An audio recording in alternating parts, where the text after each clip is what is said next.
భానుడు తన ప్రతాపాన్ని చూపిస్తున్నాడు. నానాటికి పెరుగుతున్న వేడి, తగ్గుతున్న నీటి వనరులతో ఉద్యాన పంటలకు ఈ కాలంలో నష్టం ఎక్కువగా ఉంటుంది. ముఖ్యంగా పండ్ల తోటలు, కూరగాయ పంటల్లో పిందెరాలుడు ఎక్కువగా ఉంటుంది. ఉమ్మడి ఖమ్మం జిల్లాలో అధిక విస్తీర్ణంలో జామ, సపోటా, నిమ్మ, బత్తాయి, డ్రాగన్ ఫ్రూట్, ఆయిల్ పామ్ వంటి తోట పంటలు సాగవుతున్నాయి. ఈ పంటలు నీటి ఎద్దడికి గురైతే దాని ప్రభావం దిగుబడులపై పడుతుంది. అందువల్ల పండ్ల తోటలు సాగు చేసే రైతులు నీటి ఎద్దడిని తట్టుకునేందుకు ప్రత్యేక యాజమాన్య చర్యలు చేపట్టాలంటూ సూచనలు అందిస్తున్నారు ప్రొఫెసర్ జయశంకర్, తెలంగాణ రాష్ట్ర వ్యవసాయ విశ్వవిద్యాలయం ఖమ్మం జిల్లా వైరా కృషి విజ్ఞాన కేంద్రం ఉద్యాన శాస్త్రవేత్త డాక్టర్ చైతన్య. ప్రస్తుతం చూసుకున్నట్లయితే వేసవిలో ఉష్ణోగ్రతలు అనేవి ఎక్కువగా ఉన్నాయి. ఈ సమయంలో ఉద్యాన పంటలలో నీటి ఎద్దడికి గురైపోయి మొక్కలు అన్నీ కూడా వాడిపోయే అవకాశం ఉంటుంది.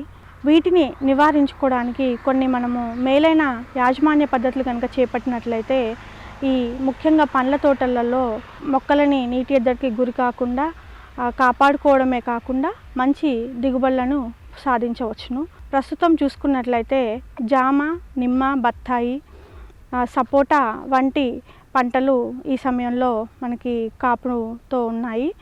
ఉష్ణోగ్రత 37 డిగ్రీ సెంటీగ్రేడ్లు దాటిన అప్పుడు మొక్కలు వడలిపోతాయి.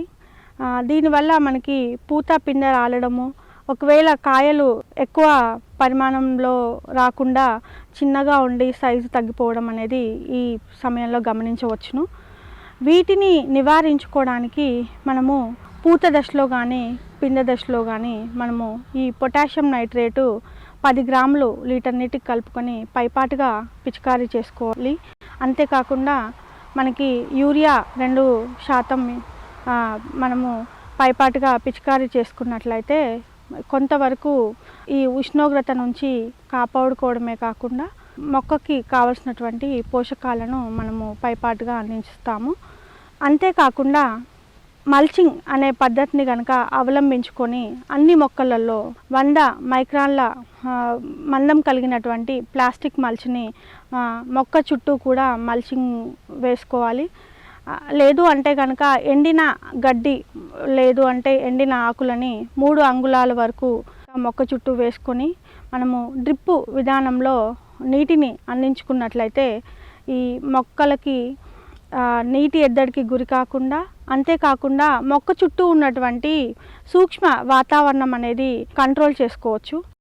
అంతేకాకుండా హ్యూమిక్ యాసిడ్ అనే మందు అయితే కనుక 3 నుంచి 5 గ్రాములు లీటర్ నీటికి కలుపుకొని మనం పైపాటుగా పిచికారీ చేసుకోవచ్చు. లేదు అంటే కనుక మొక్క చుట్టూ పోసుకోవచ్చును.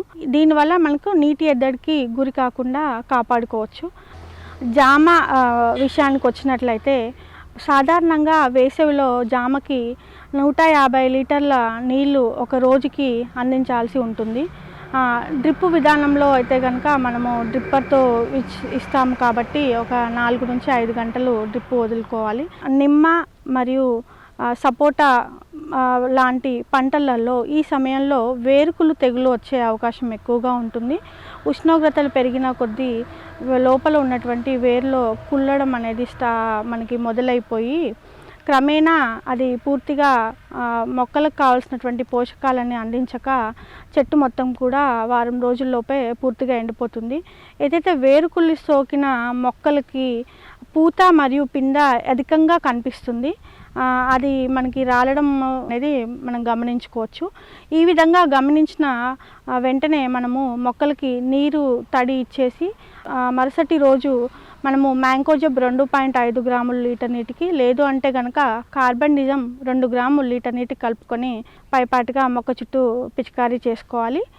ఈ విధంగా చేసిన ఒక 10 రోజుల తర్వాత మళ్ళీ మనము క్లోరోథాలోనిల్ అనే మందుని 4 గ్రాములు లీటర్ నీటికి కలుపుకొని మనం మొక్క చుట్టూ పోసుకున్నట్లయితే ఈ వేరుకులు తెగుల్ని మనము కొంతవరకు నివారించుకోవచ్చు. లేదు అంటే కనుక ట్రైకోడర్మా విరిడి కల్చరు పశువుల పేడతో కలుపుకొని మొక్క చుట్టూ కూడా ఈ పశువుల పేడని వేసుకున్నట్లయితే ఈ వేరుకుళ్ళుని మనం తగ్గించుకోవచ్చు. అంతేకాకుండా ముఖ్యంగా ప్రస్తుతం చూసుకున్నట్లయితే ఆయిల్ పాము వివిధ రకాలైనటువంటి దశల్లో ఉన్నటువంటి తోటలు మన దగ్గర ఉన్నాయి. 1-2 సంవత్సరాల వయసు ఉన్నటువంటి తోటలలో ఈ వేసవిలో మనము మొక్కకి చుట్టూ వ్యాసార్థంలో ఒక 2 వరుసలో జనుమును విత్తుకొని పంట కొంత హైటు పెరిగి చెట్టుకు కావాల్సిన నీడనిచ్చి ఉష్ణోగ్రతలని తగ్గిస్తుంది.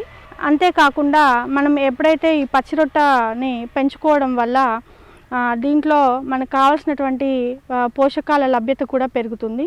3 నుంచి పైబడినటువంటి వయసు కలిగినటువంటి ఆయిల్ పామ్ మొక్కలలో చూసుకున్నట్లయితే మనము ప్రతిరోజు 300 నుంచి 350 లీటర్ల నీటిని ఈ వేసవిలో ఇవ్వాల్సి ఉంటుంది. దీనితో పాటుగా మనము ఇచ్చేటువంటి ఎరువులని డ్రిప్ ఇరిగేషన్లో ఫెర్టిగేషన్ విధానంలో ఇచ్చుకోవాల్సి ఉంటుంది.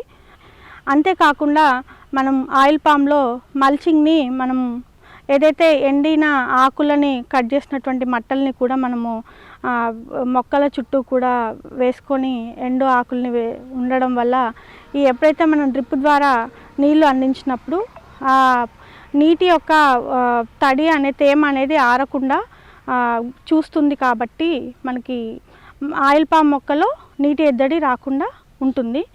డ్రాగన్ ఫ్రూట్ విషయానికి వచ్చినట్లయితే మనకి ఉష్ణోగ్రతలు పెరిగే కొద్దీ మనకి కొమ్మల్లో ఉన్నటువంటి నీరు బాష్పోత్సేకం ద్వారా బయటికి పోవడం వల్ల మనకి కొమ్మలన్నీ కూడా పసుపు రంగులోకి మారి కొమ్మ చివర్లు ఎండడం గమనించవచ్చును. దీనిని మనం కొంతవరకు నివారించుకోవడానికి కియోలిన్ అనేటువంటి మందుని మనం 50 గ్రాములు లీటర్ నీటికి కలుపుకొని పైపాటుగా పిచికారీ చేసుకోవాలి. దీనివల్ల మొక్క పైన ఒక తెల్లటి పొర ఏర్పడి సూర్యరశ్మిని నీటి యొక్క ఆవిరి అయ్యే గుణాన్ని తగ్గిస్తుంది. మనము ఇచ్చేటువంటి ఎరువులు కూడా మనం ఫెర్టిగేషన్ విధానంలో మరియు నీరుని డ్రిప్పు విధానంలో ఇచ్చుకొని మల్చింగ్ కనుక వేసుకున్నట్లయితే ఈ డ్రాగన్ ఫ్రూట్లో ఈ వేసవిలో కూడా మనము దిగుబడి తగ్గకుండా చూసుకోవచ్చును. అంతేకాకుండా అరటి విషయానికి వచ్చినట్లయితే సుమారుగా 100 నుంచి 120 లీటర్ల నీరు అనేది ఈ సమయంలో అవసరం ఉంటుంది. ఒకవేళ కొంచెం నీటి లభ్యత తక్కువగా ఉంది అనుకున్న వాళ్ళు కనుక పైపాటుగా మనకి సూక్ష్మ పోషకాల మిశ్రమాలు 319 కానీ 13045 కానీ 10 గ్రాముల లీటర్ నీటికి కలుపుకొని పైపాటుగా పిచికారీ చేసుకోవాలి. 2% యూరియాని పైపాటుగా స్ప్రే చేసుకున్నట్లయితే మొక్క నీటి ఎద్దడికి గురి కాకుండా అంతేకాకుండా పోషకాల లభ్యత తగ్గిపోకుండా ఉంటుంది. రైతు సోదరులు ఈ విధంగా మనకి వేసవిలో పండ్ల తోటలు మరియు ఉద్యాన పంటల్ని మనం కొంతవరకు సరైన యాజమాన్య పద్ధతులు చేపట్టి కాపాడుకున్నట్లయితే మనకి వానాకాలంలో వచ్చేటువంటి పంటకి దిగుబడిలో ఎటువంటి నష్టం జరగకుండా ఉంటుంది.